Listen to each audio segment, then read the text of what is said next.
Hello guys! Welcome to my channel. Hey, it's Violet.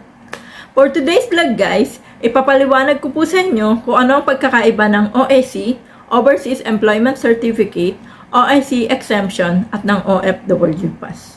Tara, simulan na po natin. Ano nga ba ang OAC o Overseas Employment Certificate? OAC is a certificate issued by POEA verifying that the holder is a registered OFW. Kumbaga po, ito po ay ang certificate na nagpapatunay na ikaw po ay rehistrado at lehitimong manggagawang OFW. Ito po ay hahanapin sa iyo sa immigration as an exit clearance po makaalis ka ng Pilipinas at makapunta sa bansang pinagtatrabahuan mo. Kailangan mo po itong i-present kasama po ng iba pang mga documents. Pero, ano nga ba ang kaibahan ng OAC sa OAC Exemption at sa OFW Pass? Ang OAC po ay kailangan kunin ng mga OFW na first time magbabakasyon. Ito po ay para sa mga OFWs na galing sa visit visa or tourist visa na nag-change employer, change job site, change country, o kahit na ano pong any employment changes na nangyari sa kontrata mo is kailangan mo pong kumuha ng OAC. Ito po ay para sa mga first time na uuwi or magbabakasyon. At ito po ay kailangan mong kunin mismo sa office ng POEA.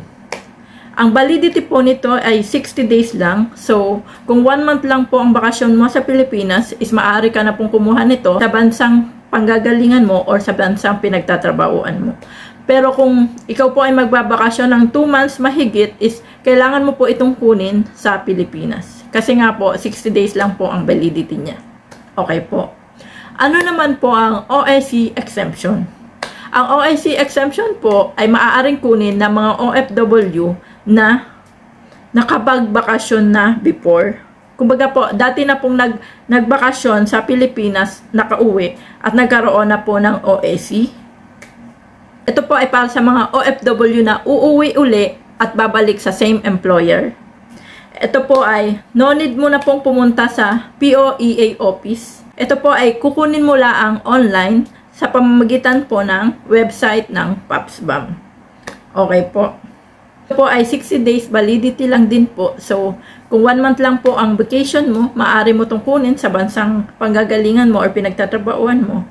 Pero kung once mahigit po ang bakasyon mo, is kailangan mo po itong kunin sa Pilipinas. Okay po.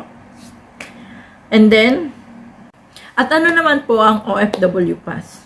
Ito po ay ang ipapalit sa OAC or OAC Exemption. Ano nga ba ang kaibahan nito sa OAC at OAC Exemption? Unang-una, ito po ay libre, free of charge.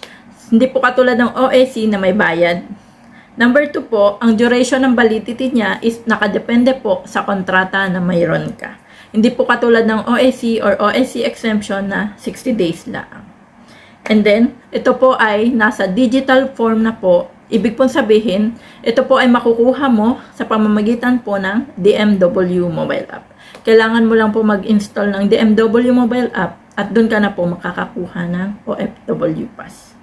Kailangan mo lang pong sagutan, fill upan yung mga katanungan, and then maaari ka na pong maka-avail ng OFW Pass. And then, hindi mo na po kailangan ng personal appearance sa pagkuha ng OFW Pass as long as verified na po ang kontrata mo. And then, ito po ay online lang. So, anytime, anywhere, nasaan ka man po, as long as may internet ka, is maaari ka pong makakuha ng OFW Pass. Pero guys, ang OFW Pass po ay kasalukuyan pa rin pong nasa pilot test run sa 10 bansa na mayroong pinakamaraming OFWs. So, ibig sabihin po niyan is pinag-aaralan pa po siya at sinusolusyonan pa po yung mga problemang kinakaharap niya. Wala pa pong final announcement kung kailan po ito sisimulang gamitin. So, habang wala pa po yun is ang gagamitin pa rin po natin is OAC, Overseas Employment Certificate or OAC Exemption. Kailangan po nating mag-present, makakuha ng mga ito kung tayo po ay galing sa bakasyon, pabalik sa bansang pinagtatrabahuan natin. Okay po? So, Sana po nakatulong po sa inyo ang vlog na to at nakapag-share po ako ng information. Sa mga kapwa OFWs ko po, lagi lang po nating ingatan at alagaan ang ating mga sarili. Laban lang para sa pangarap. Okay po? So hanggang dito na lang po ang vlog ko and see you on my next vlog. Salamat! Bye-bye!